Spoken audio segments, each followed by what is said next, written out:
Hello, how's everyone doing?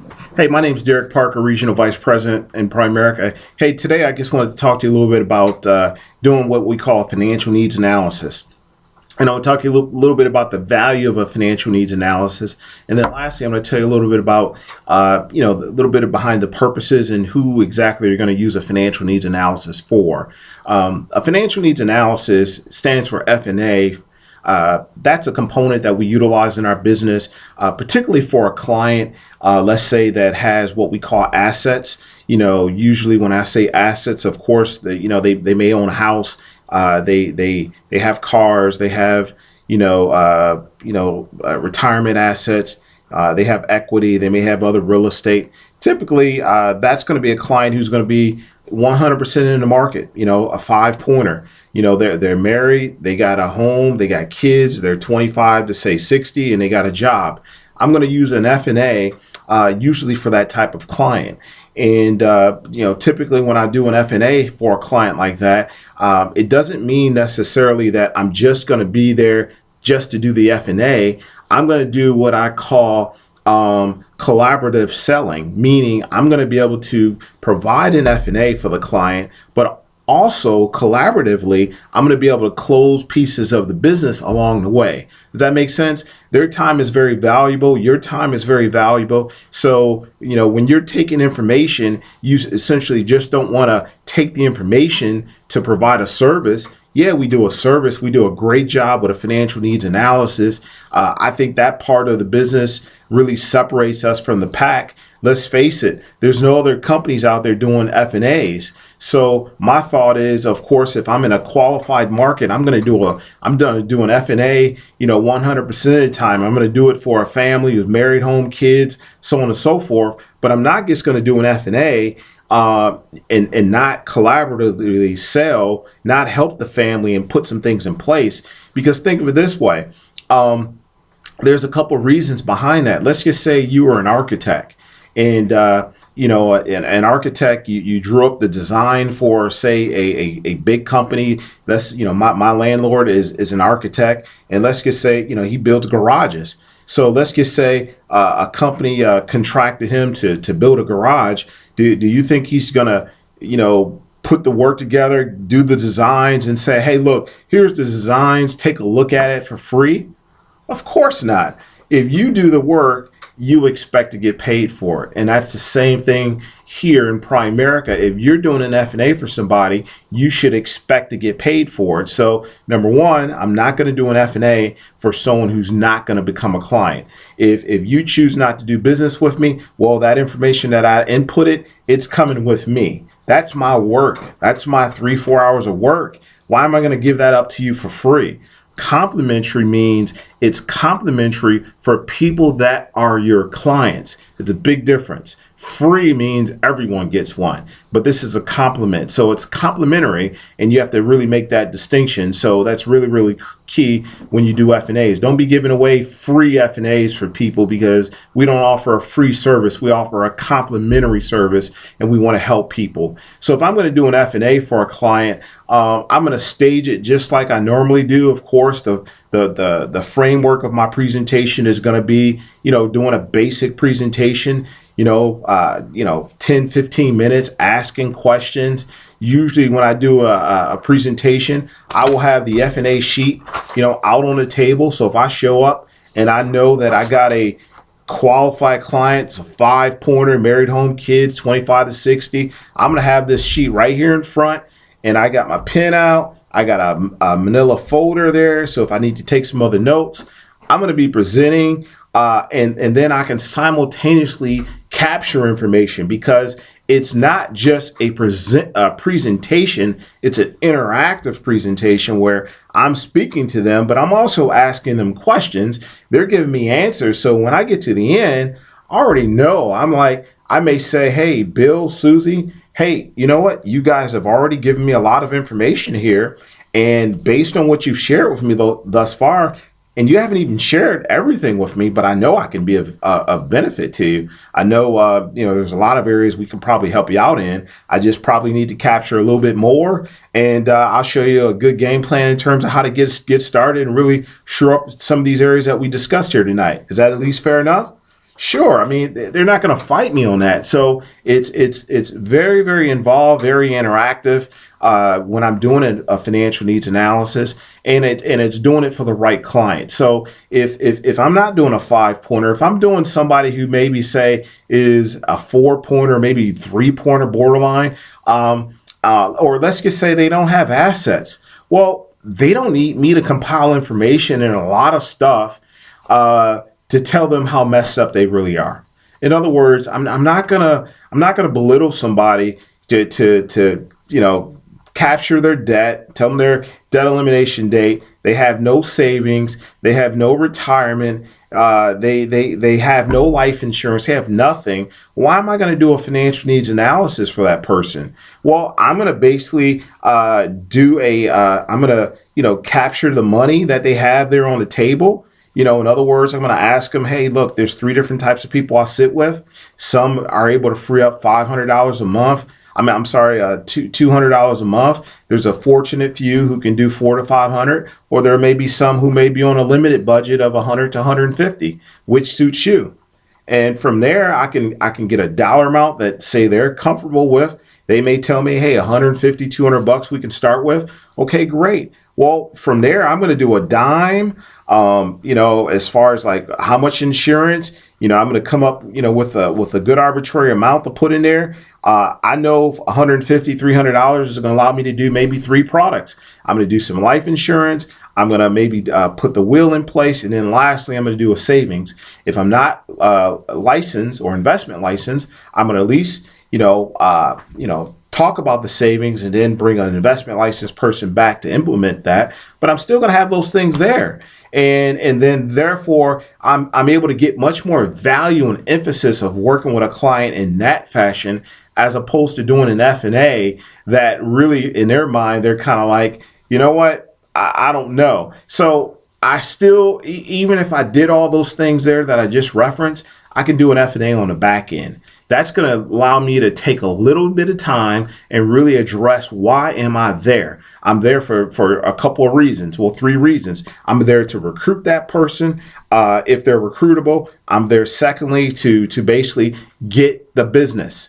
In a big way, I'm there to get the business, close business, help that family. And then thirdly, I'm there to get referrals, for the person that I'm training, if I'm training somebody. I'm not going to spend an hour talking about the presentation and the value of the FNA and all this stuff, and then I haven't done anything, and hours gone by, and now maybe they say, yeah, I want an FNA, and then I got to come back to do an FNA. That's stupid. I would never do that. I want to limit their time, because my chance for getting back in the door now may be minimal, because now they're thinking, well, this guy's got to be an idiot because he probably doesn't know what he's doing, because he gets wasted a half hour to an hour of my time last time talking about this stuff, and I don't want to go through this all the time. I just really want to implement something and get things in place. So that's very, very critical. I think what happens a lot of times is sometimes we waste time with the wrong people instead of just going ahead and putting things in place. So if I'm sitting with a client, and let me just clarify what I said, assets, meaning they own a home. They say got other investments outside of their retirement plan. Maybe they had 2 or 3 other retirement plans. So I know right away they're going to need to identify what is called their FIN number, or financial independence number. So that's an asset. Maybe they have real estate. Maybe they have other debts. They have children. They have stuff. So I'm going to do the financial needs analysis, for them. And then I'm going to capture on the analysis. We've really condensed the analysis. It's really 2 pages. It's the front page, which basically asks the basic questions of your name, birth date, when do you want to retire, how much money do you currently have in retirement. Those questions there are presented so you can capture how much assets they have. I know, for example, if you tell me, well, hey, I got $50,000 at my current job, and then I had a previous job and I had an old 401k of, say, maybe another 100,000. Well, if I'm an investment licensed person, I don't want to leave any old money out there. I'm going to basically capture that on the FNA. So why? Well, so I can go render or show a proposal for me to roll that money over to an IRA where I can invest or help that client invest the money. Why would you allow them to leave money out there for another institution who doesn't care about them, who's not going to manage their money? Their money's going up or down. They may be paying, higher fees, but it's not being managed. Now they can put a face with a name. They can reference a person who can really take care of them and really address their needs. So that's very, very critical, on the front part of or making sure that this is completed in its entirety. And it's really simplified. We have all the questions there. We have the input for the section for the mortgage. We have all the other debts. And then there's basic questions that we list here. So for example, do you currently own life insurance outside of your job? Well, why do we ask that question? Well, it's pretty obvious. If they don't have life insurance outside of their job, then whatever money that they gave me or commitment that they may have made, I'm going to identify a proposal or show them a plan of how to get life insurance outside of their job. Do you have a will? Well, if they don't have a will, well, we have a Primerica legal protection plan, so we know exactly how to put a will in place. We ask the basic questions here as far as how much coverages they currently have in place. We ask the questions if we could put a program in place that would give you more coverage for less. Would you be open to looking at that? So these are basic questions there. So let me just kind of set this up. So let's just say I'm sitting with a family. They're a 5-pointer, and through the course of our conversation, I'm having an interactive presentation. That's why you got to know your presentation and making sure that you're interacting with the client as opposed to just looking down and going for it and not having any interaction. Because see, if I'm looking down and I'm not interacting, see, the husband, maybe when I sat down, he was sitting there like this, or he was maybe slouched down in his seat like that. But see, if I'm interacting, he's going to have to adjust his body language. And typically what happens is when he adjusts his body language and he starts going forward like this, see, that tells me right then and there that he's open, he's interested. Or he may, the wife may be like this, scratching the tip of their nose or stroking their chin. There's certain cues that tells you, hey, look, you know what, non-verbally, they're interested, but maybe there's some other additional information that they need. And then you ultimately want to get them to be like here where they're engaged and they're interacting. So let's just say I'm going to do an FNA. I start with a family, beautiful home, and I know through the course of our conversation, hey, they're engaging, they got some things, but I know because I'm interacting that I'm not just going to go ahead and slam dunk and close business with this family just like that here tonight. See, you're not going to be able to walk into every family and just, man, bam, slam, bam, thank you out the door. People buy emotionally first, and then they rationalize logically after you've left. So if I'm going to, if I'm dealing with a family and they got assets and I know what's on the table, I've asked good questions throughout the presentation. I've gotten yes momentum, 7 yeses minimally. 7, why? Well, it's been proven psychologically that when you ask people yes questions and they say yes 7 times, in the end, they're more likely to go ahead as opposed to that person really kind of balking and really having questions. So you have to get the yes momentum going in your favor. And once you have the yes momentum going in your favor, when I get to the end, I'm not going to ask them, would you like me to do an FNA? No, I've already gotten the FNA.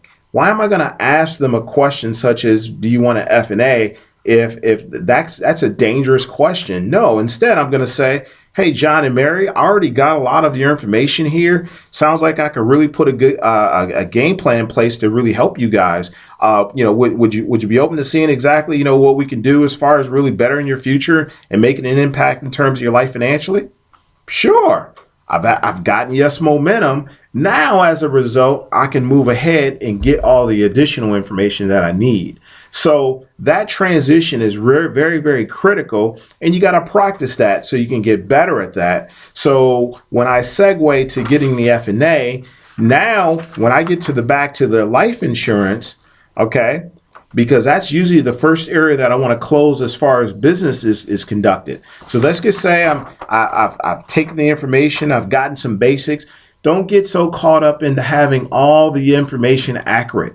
Accuracy is not my intent right now. What I'm looking for is cooperation. I'm looking for a door where I can get them somewhat, give me 30-40% cooperation. And then on the back end, I'll do an incredible job. And then I'll get more cooperation, as we go. And then the second time I come back, I'll really have you, sold out on what Derrick Parker does through Primerica, because we've built a relationship in terms of what's taking place. So don't get so caught up in complete accuracy. Well, these numbers are wrong. I got to have all. No, look, around how much do you have for retirement? What about your husband? Around how much do you have? About how much do you have, saved for, are you is coming out every month for your 401k and retirement?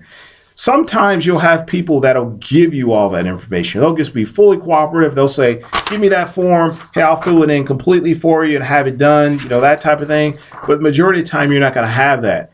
So don't just think people are just going to voluntarily give you their information. Usually you have to motivate people to give you their information.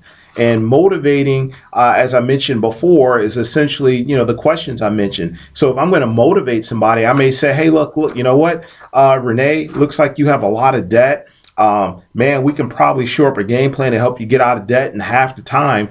I'm telling you, by doing one of these FNAs, these analysis, man, it's going to really make a big difference. So I just need a little bit more information to really, get you going on that. It sounds like a winner. What you think?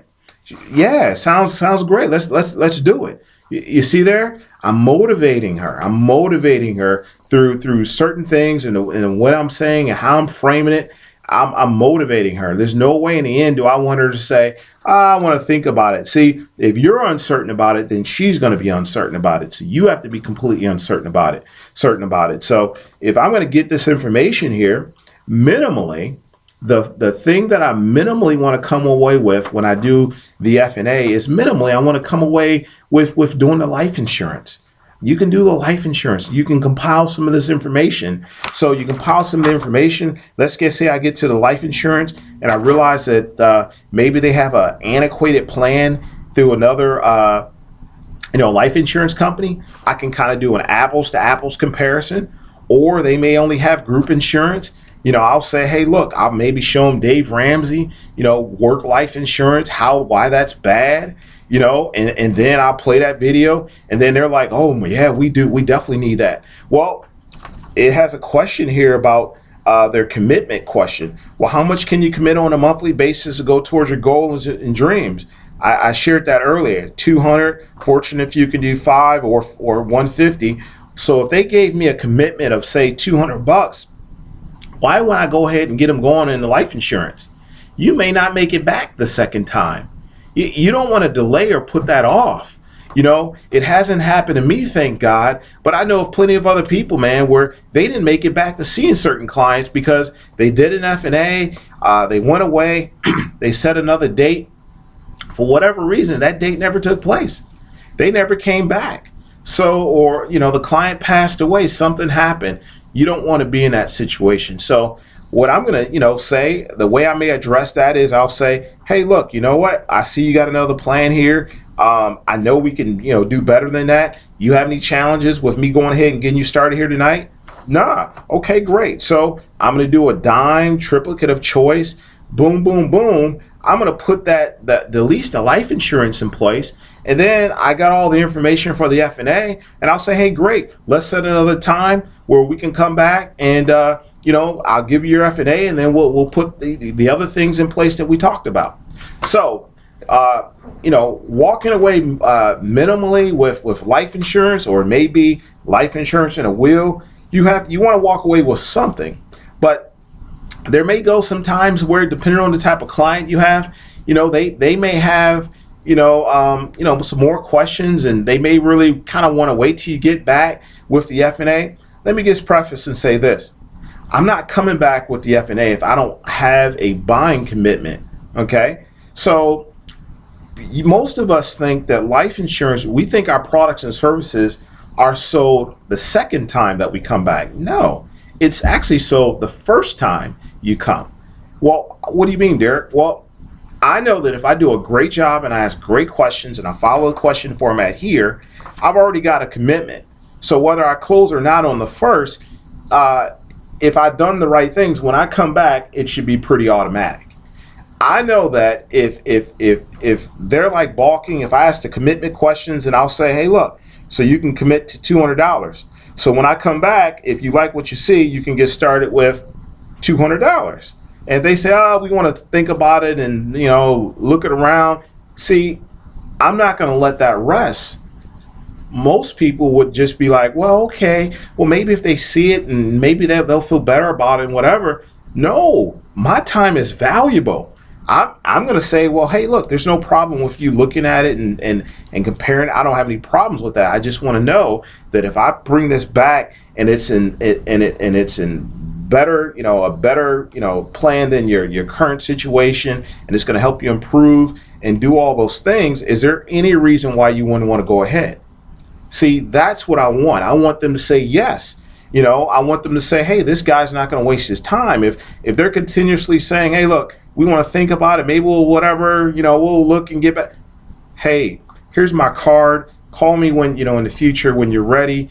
My time is valuable. I'm not going to waste my time on that because I want a motivated client who's really serious about putting these things in place and moving ahead. If they're not serious about their financial future, why should you be?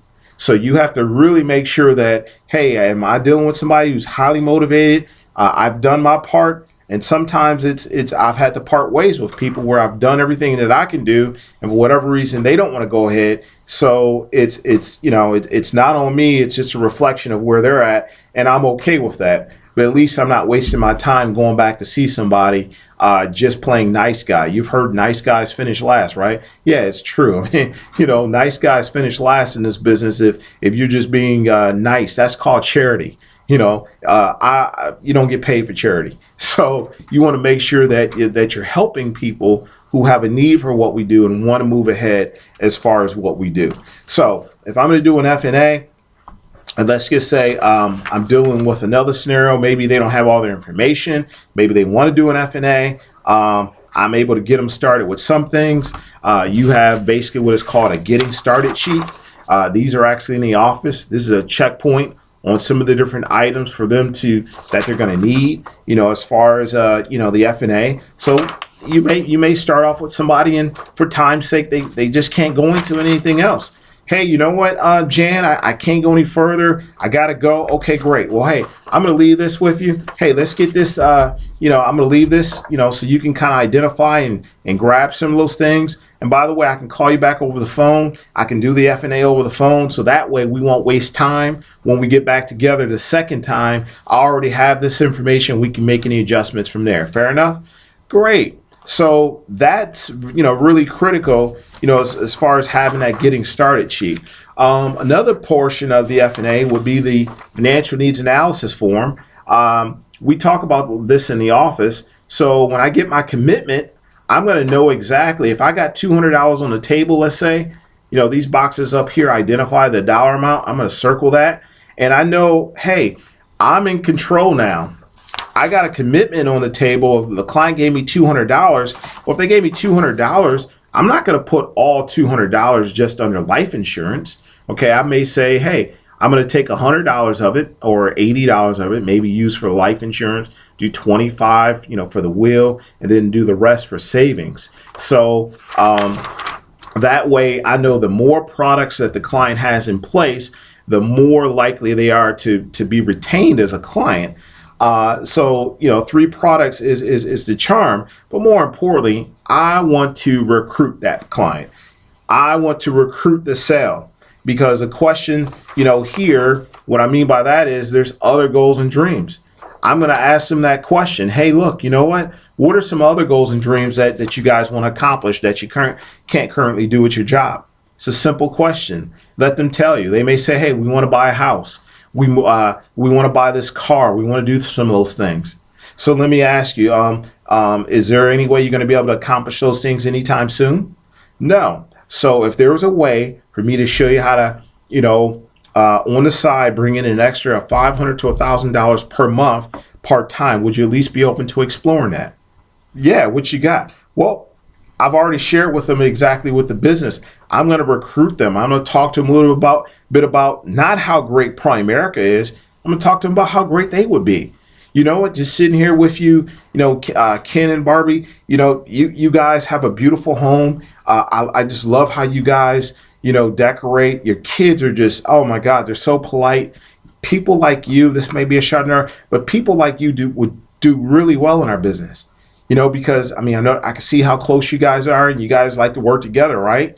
Man, you come work with me, man, we will have something great. We can do something special together. You see there? I'm not selling them on Primerica. I'm selling them again on them, how great they would. And when you affirm people, you draw people into you. They want to be connected to you. And that's the important thing. So that FNA, is a really very, very useful tool if it's used for the right client. As I mentioned, if it's not used for the right client and you feel like you don't have the substance, don't feel bad. Hey, go with the getting the money on the table, closing a client, selling the dream, recruit the sale, or minimally invite the client back to the open house Thursday or Saturday, and you'll have great things come from that. So hopefully that's been very helpful as far as how we utilize an FNA, when to use the FNA, why we use the FNA.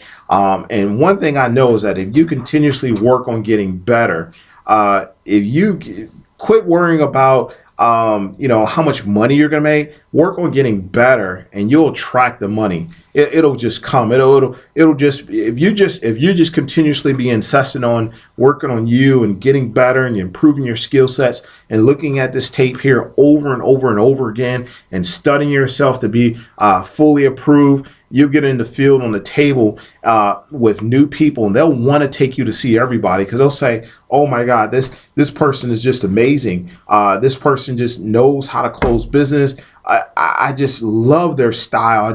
If I could get that, that's just amazing. So a lot of what you see today is just a lot of Hector Lamarck. Hey, 10 years in this thing. Hundreds and hundreds of hours of Hector Lamarck, how to overcome objections, how to get good at the kitchen table, what to say, when they say this, you say that. You can do that, but you have to put the work in and do better. So it's like, why should someone pay you this if you haven't put the work in order to be the expert? You're the expert. Show that in the field, and just watch people be attracted to you and move you to the next level. So you got what it takes. I believe in you. I know great things are going to happen if you continuously improve on your skill sets in the field and how to present an FNA. So, hey, God bless you guys, and we'll talk to you soon.